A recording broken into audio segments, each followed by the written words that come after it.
If somebody comes through that door one more time, 5 across the eyes.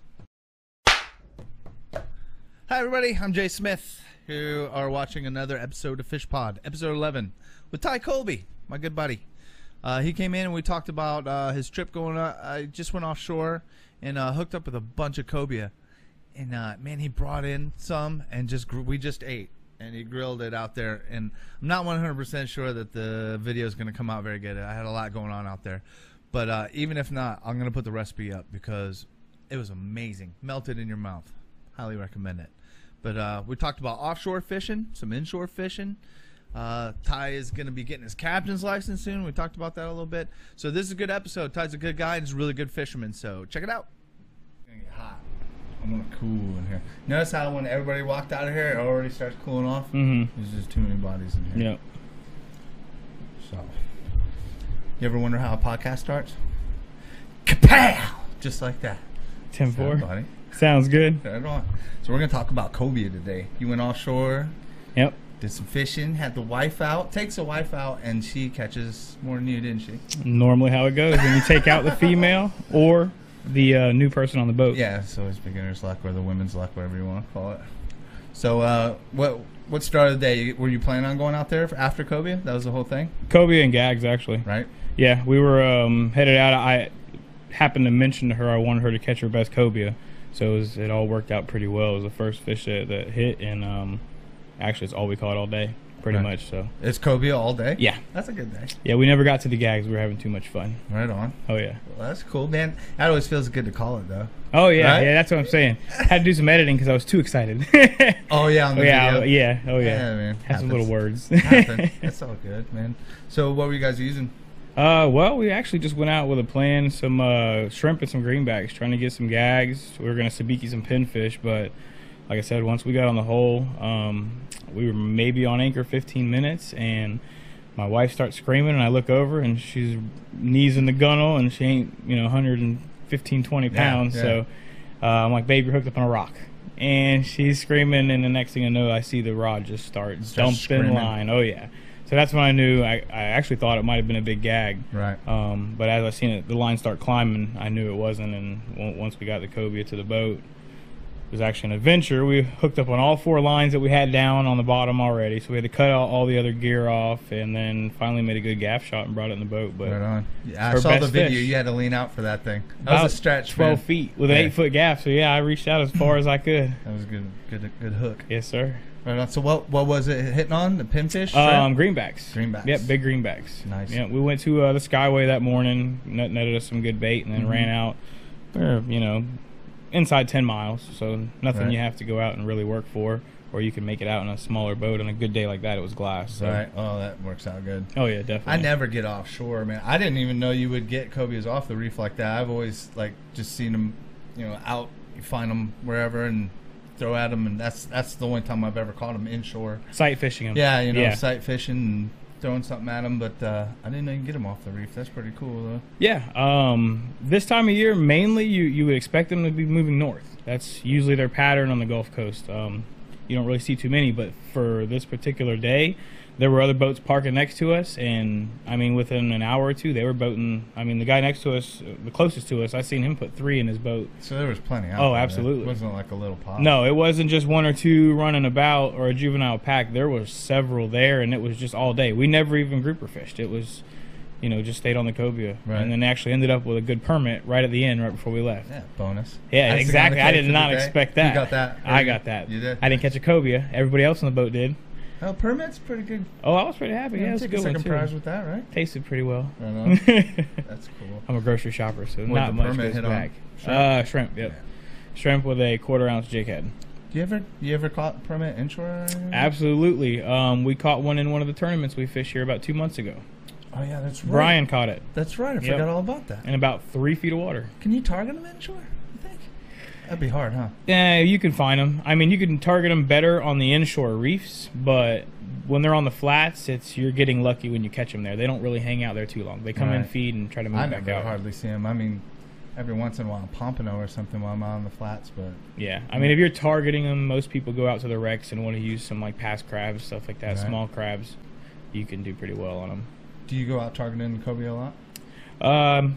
Actually, Cobia is more of a for me. I like to go out and just if they come, they come. I'm normally targeting other fish. Redfish and snook and everything. Well, yeah, but when I go offshore, I'm always expecting to at least see a Cobia because they're very curious. So if you get on a good structure system and they're around, sometimes or most of the time they'll come up to the boat. Even when we're tarpon fishing, they'll come right up to the back of the boat. Really? So if you have something ready, you can usually throw at them. Always have something set up. Oh, absolutely. Same way for going after a permit. You better have something ready for that too if you're targeting. I would recommend a bucktail jig. I always keep one ready when I'm going offshore because it's something you can present to them and put it in front of them and move it a couple of times and get their interest, and they'll slam it. Bucktail jig's so versatile anyway. You should have one on board at all times. Absolutely. Anyway. Yeah. So you like getting offshore a lot then? I didn't know that about you. I thought you were more of an inshore guy. I was. I'll have to give credit to Hunter. He, our buddy Hunter Prather, pretty much opened up my eyes to the offshore game. Right. So I will give him a lot of credit for that. And now having a boat able to get me to most of the places I need to go, it's at least the near shore reefs and a little further out. Yeah, anything within 40-50 miles, I got no problem. Yes. So that's pretty good range. You can get out there and get after it. Yeah, especially this time of year, everything moving in. At all? Yeah, we did the King of the Beach tournament. Did a lot of pre-fishing. I meant in your boat. I'm sorry. I went out in that. Yeah. Remember, I brought a couple through here and let Brian take them so he can have his buddies smoke them. And, that was on your boat. That's right. I remember that now. Yeah, we pre-fished out of my boat, but ended up running the Intrepid for the tournament. Right. Okay. Yeah. That's cool. Man, I never get offshore. I'm going to have to get out there with you one of these times. We've been talking about it, so we need to go shortly. Every time I get out, it's like on a charter or something, and that's not really fishing. You're just grabbing a pole every once in a while when it goes off. Like, you're not setting nothing up. You know what I mean? Yeah. Listening to music half the time, chilling while the crew's doing the whole work. So I don't even really count that very much. I used to get off shore a little bit with my buddy, but then we'd end up just banging on giant sharks all day long, you know what I mean? Which can be fun as well. Yeah, it's cool, but I mean, grouper digging, it's a lot of work. Yeah, I'm a grocery fisher too, man, so I love going out, and especially species like that have restricted seasons. Yeah, like gags are going to be closing at the end of the year, so you want to get a couple in the box before they close so you can have some. Yeah, I definitely got to break away and get out and do some more of that with you, man. It's a lot of fun, it looks like, but it also looks like a lot of work, some of that stuff. Man, I'm watching some of the... Do you ever go, like, after amberjacks and all that kind of stuff? Oh, yeah. It just seems like so much work. Well, amberjack is... That's a whole other ballgame. Stamina is involved. Like fast jigging for them and all that? Fast jigging, or sometimes, you can get lucky enough. If you got a good bait school over a good structure system, the amberjack will get fired up and be right at the top of the water. Right. And you can get them with top water plugs. You can get them with swim bait. Actually, I never thought of that. That would be pretty cool. Light tackle. One day we actually couldn't get a bite, but on shrimp on jig heads. Right. You start drifting some jig head back on shrimp, and about to the middle water column, wham! And every time it was an amberjack. And we got some photos that we can give you and maybe show. Yeah, I can do that. It would definitely be. They're anywhere from 30 to 50 pound amberjack. Right. Catching them on inshore rods is pretty fun when you can get them in. Right. That would be insane. That would be pretty cool, especially with the top water stuff. That would be badass. Gets pretty exciting. The King of the Beach pre-fishing Hunter and I did. We were trolling big threadfin, and I actually happened to look back, and a 50-pound amberjack ate out of the water. It came probably 4 or 5 feet out of the water. And when I just so happened to see it, so that was pretty cool. And he fought it, got it in, and it was Hunter's a big guy, and he's holding this big old 50-pound amberjack. And makes it still look big. So awesome. Amberjack are real fun. Saltwater, you never know what you're going to get on that day. You can go out for a targeted species, but you can, sometimes just get what you go for, or sometimes, you'll come back. Never know what's going to happen. Exactly. You might catch a sailfish. Yeah. Just be in the right spot at the right time. Have you ever caught a sailfish? Never. Neither have I, man. I want to do that. It's on the bucket list. I want to get out and do that for sure, and some of the marlin and all that stuff. Hard to pull away sometimes. Oh, yeah. I'm going to have to sound like my mother here pretty soon. Tell you guys, in or out? In or out? Close that door. Children. You looking for something, bud? Yeah. Oh. So, anyways. You guys are killing me right now. Seriously. He's got pee in a bottle. All right. I don't even want to know. Nope. I don't even want to know. So, anyways, it's December right now. When you're going out, what is the species you're targeting during December? Mostly cobia? No, offshore. Actually, like I said, I mean, primarily cobia start heading north during this time. A lot of the panhandle gets a good run up, up in the north side. But when I go offshore this time of year, is most of the time kingfish, grouper. So kingfish is still good in December around here? Yeah, well, they're starting to move back out. They're no longer running the beach, but they're still inshore close enough to where, simple bay boats can. Just oh, not absolutely, up, right. Absolutely. Or, and they're still running the channels as well. Right. So you can get lucky in the channels and get a good kingfish. Yeah, I never get out to do that stuff, so I never know. But that came actually. Brian Taylor and I were out yesterday. We were coming back across the bay, and I don't know, probably 30-pound kingfish jumps out of the water. Bam! I thought it was a dolphin at first until he was like, no, that was a kingfish, man. Oh, yeah. All I saw was the tail end of it going in and the splash, and it was huge, man. Yeah, they get airborne, too. Middle of the bay. Uh-huh. Awesome. That's what I'm saying. We're all professional and stuff. We're super professional here. Deleted. Tell you what. Seamule Studios, everybody. That was Brian Taylor from Seamule. Yes. Anyway. So you're going to get out and do some inshore fishing, or now you're just all offshore now? No, definitely got the inshore itch. I don't think I'll ever lose that. I just now have broadened my game, let's say. No, inshore is my passion. Snook, tarpon, redfish, of course, which really have not been as cooperative as I've liked them to be this year. It's been a weird year, yeah. For a lot of people. I mean, some people have done really, really well, and that's awesome. Well, like you said, though, we all been trying out some new areas and stuff. Yes. And if you branch out and you do that, man, it's going to happen. Your numbers might go down a little bit, but yep. Now you got knowledge of where not to go. Oh, yeah. Yeah. You learn trial and error, for sure. Fishing is a lot of trial and error. That was a big thing for me this year. I said I wanted to get out and try new things and get new areas and everything. It's worked out pretty good. I mean, it's hard when you can go to that one spot and you're going to kill it that day, and then you choose to go somewhere else and then you tank. Then you hear about your buddy who went to that spot. Yeah. Like, it's brutal. You don't even want to look at Instagram anymore. Oh, no. Well, that's pretty much all social media is. It's just bragging rights of, oh, yeah, I beat you today. Yeah, we're fishermen. That's how it goes, man. Yeah, but I like the old thing is if you don't catch a fish, you take a picture of your rig. The new little genre that's going on. I like that, though. Everybody's getting away from the sunsets. And showing off your pretty boat because I didn't catch nothing. That's kind of been my thing for a couple nights here. Some snook have been giving me all I can work for. Yeah, you going to get out this weekend or this week at all? Are you off this week? No, that's Brian's off this week. Yeah, Brian luckily got to take his vacation this week. But, no, I have to work Monday through Friday, so maybe next weekend. Is it worth fishing at night right now? Oh, yeah. Still good, right? Oh, yeah. Especially for snook, Right. If you want to do a lot of good right all fishing. by those canals too. I don't know why I never get out there. I should totally go do that. Mm-hmm. Yeah, I primarily only fish at night for snook. I don't really fish for any other fish unless it's tarpon season. I'll do some night fishing as well. But other than that, you get out tarpon fishing a lot. Mm-hmm. This year I didn't because of all the tournaments we had. But primarily, that's my game fish. I've still yet to boat one. I've jumped tons, and I never. It was never on a pole that would do it. You know what I mean? You gotta bring your A game and your A gear. Yeah, for big tarpon at least. I still got a long bucket list. I got a lot of stuff. Oh yeah. Well, I've never caught a cobia. How about that? Oh yeah, boated 4 on the other day. Probably have put 50 in my life in my own boat, but never on my hook and line. I got mine. It really ticked off a buddy of mine too. I'd never been offshore. We didn't even go offshore. We were inshore, but he was gonna take us offshore. The weather sucked. And I was the only one that caught fish that day, and it was like a 40-inch cobia. It was a nice cobia I caught. And he was like, "Figures, man. Bring the new guy out, and he's the one that catches the nice fish, Yep. So I was on the recipient end of the new guy luck that day, Hey, any day you catch it is good day. Take it any way you can get it. That's right. But that's what. Oh, now see, this is why we kicked all of you out.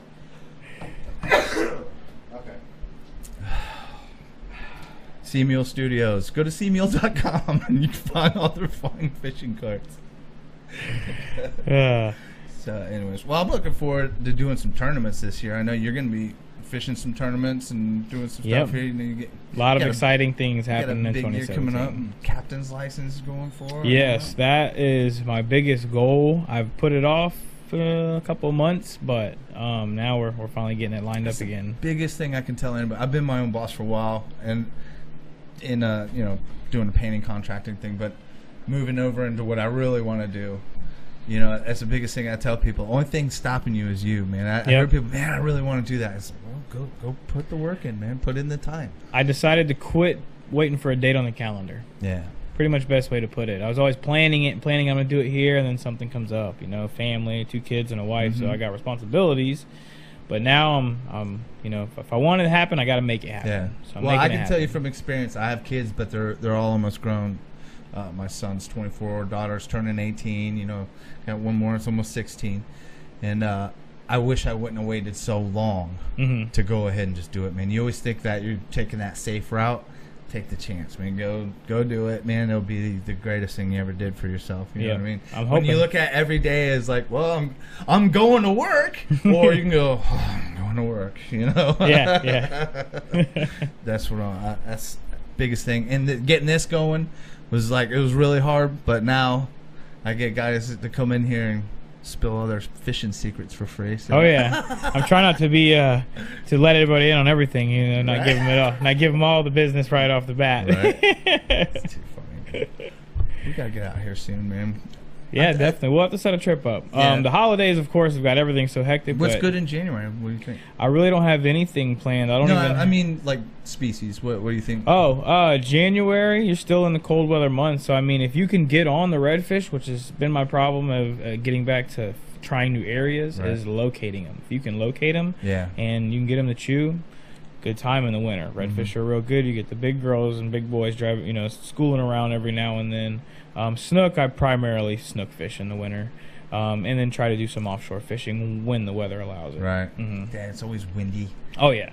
Winter tides, winter winds. It's rough fishing in the winter, but there's also a lot less people on the. That's on what the I was water. just saying in the last thing, man. Less boats in the water, less jet skis. Oh yeah, definitely. Definitely jet skis. Yeah, jet skis. Jet skis need to learn. Do you ever get out and wade in the winter? Not much. I just got some waders the other day, man. I'm looking. I got in the water yesterday. He didn't even need it. Yeah. Oh yeah, it's 85 today. 86. We went a little too skinny. We had to push the boat off of Parked it. Well, no, I mean I was pulling it, and it got to be a little much. We had to get out and push a little bit, just over a ridge. But I was like, it wasn't bad at all. I could have waited all day in that. I think. I don't think I would have needed the waders. It's been a little warm past couple weeks. Yeah. But the water temperature's still dropping, so that's good. Yeah. As long as that keeps happening, the fishing, the bite will stay good. What do you think the shut-off temp is?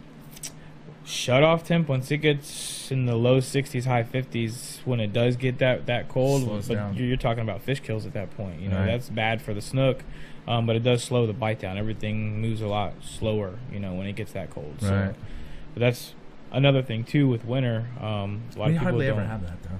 No, not that cold. We're pretty lucky here. Yeah. I mean, we've had a couple snook populations die off in the past years, but that man, was a rough year. What was that? 2005? No. 10? I think it was 2010, if I'm not mistaken. That was the red tide at 2005. That's what that was. But it did pretty good damage to the snook population. They but came back now, pretty good, though. they're awesome now. I would even push for maybe even putting the regulations a little wider. I mean, the 5-inch slot's pretty tight. I mean, we catch open it up another inch or two. Yeah, but that's here nor there. Yeah. That's another petition. I think the problem we've been having all year is getting them too big. I wish I had that problem this year. Well, I'm not saying it was quantity of those, but the quality of fish caught this year. Oh, they're there. Yeah, definitely.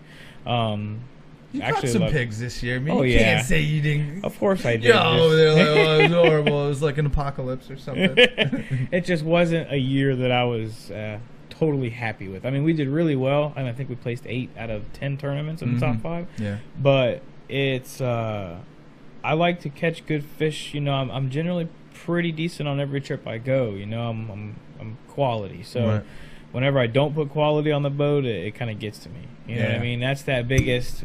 That's all right. You're good. Got the mic. That's that biggest thing for me is getting out of my own head. Once I, if I have a bad trip and I go back out, I'm already thinking about, things aren't going to work out again and stuff like that. That sucks because then you start second guessing your choices. Exactly. And stuff. And you should just push forward and just make it work. Yeah. Exactly. Best way to put it. Second guessing your choices, and then you start making other decisions, and then you don't. Okay, well, maybe I had this plan, but I don't want to do it now. And that plan would have been the plan to work out. If In retrospect, 9 times out of 10, the plan would have been better. Yeah. Now you do got to be versatile and go out and branch out. You can't fish your same holes every day and every time, or they're just not going to produce. But at the same time, it does get frustrating when you can't locate them quite as well. And me transitioning to a new boat, having to learn this new boat, it's been a lot different. Figure out the limitations. Exactly. And all that I have a lot stuff. bigger boat now, so it's restricted me to where I take it. I don't really get to get in the creeks like I used to. You get pretty skinny in that thing. Oh, skinny's not a problem. Yeah. It's so wide and long now. So that's but you can get offshore now. So I love it. It may have shut down a few places, but it opened up a whole bunch more. Oh yeah. So I'm looking forward to getting out there. I want to go offshore with you. That'd be pretty fun, man. Oh yeah.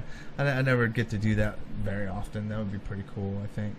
That was a good thing about moving back too. When we lived in Ocala, it was fishing Yankeetown, Crystal River a lot. I've Cedar never been Key, up there. Total different fishing. Really? Oh yeah, absolutely. It's all hard bottom. I mean, there are grass flats in Crystal Bay, and then there are grass flats in Cedar Key. So you literally have an entire geographical area of Yankeetown and the north side of Crystal River that is nothing but rock.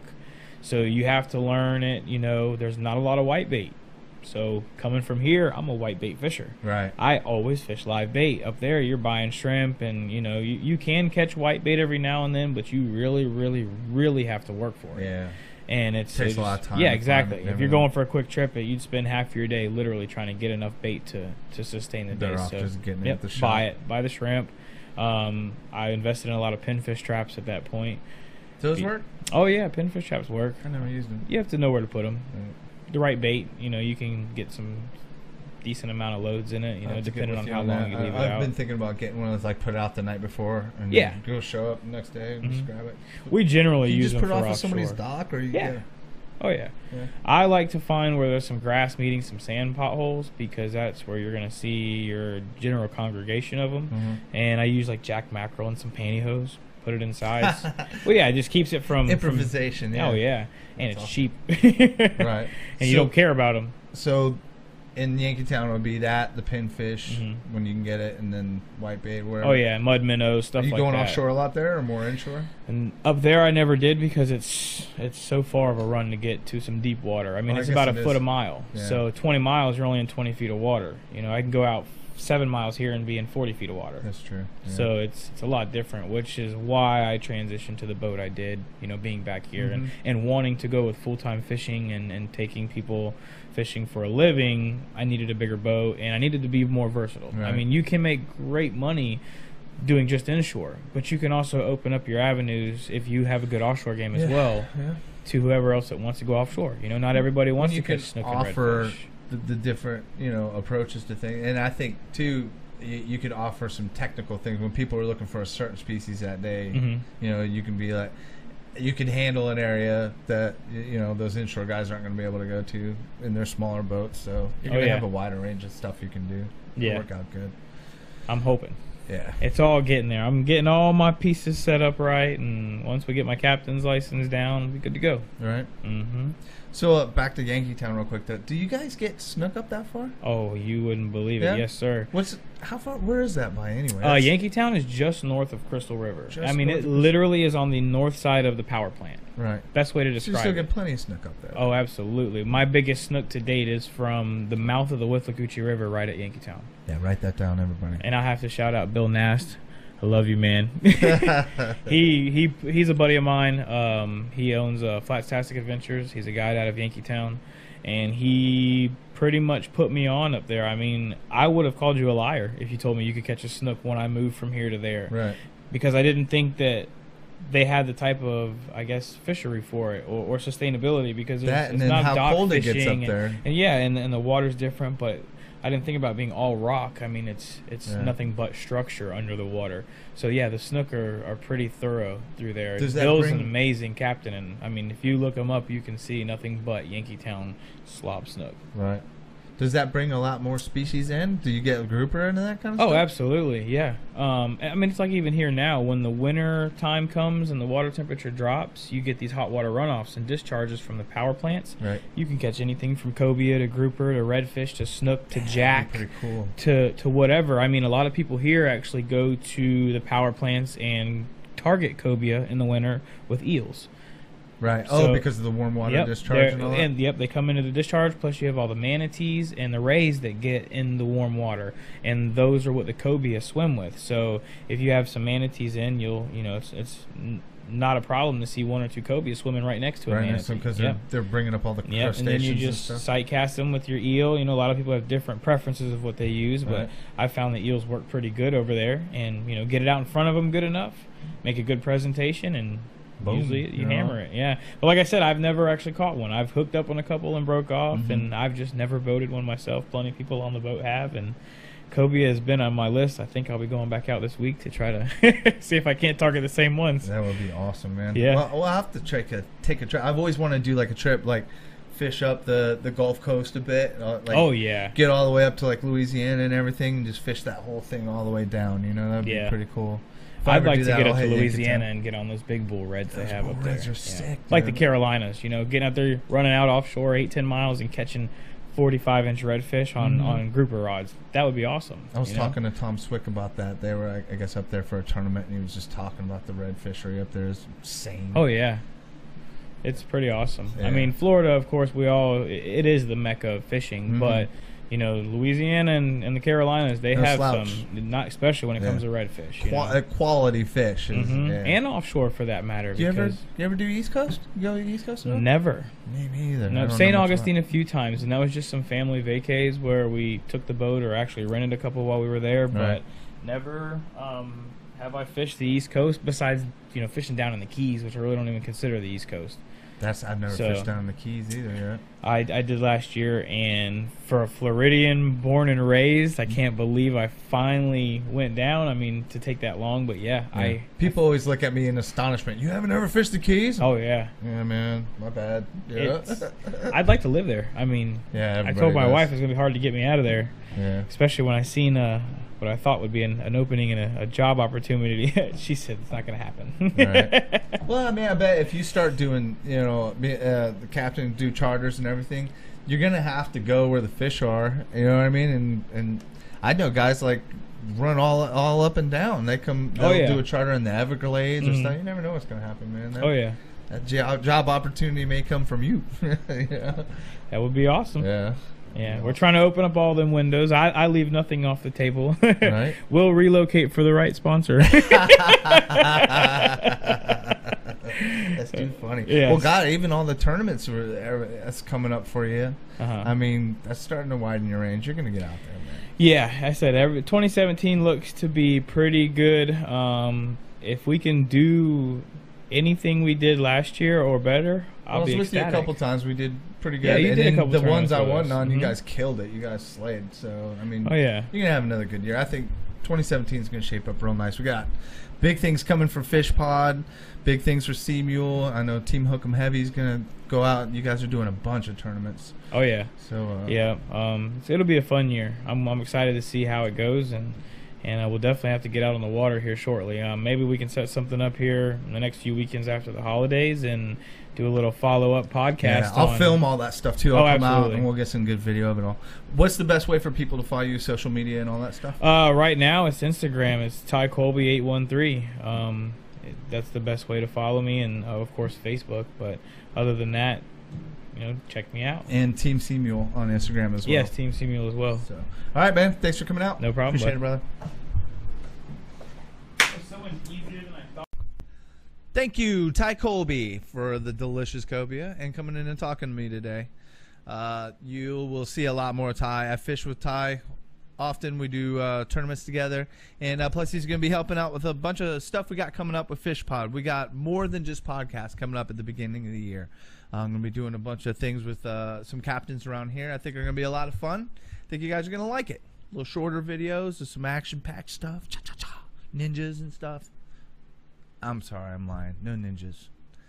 I don't know. Maybe I could be a fishing ninja or something. I don't know. We'll figure it out. But anyways, thanks for checking out episode 11, and we'll see you in the next one.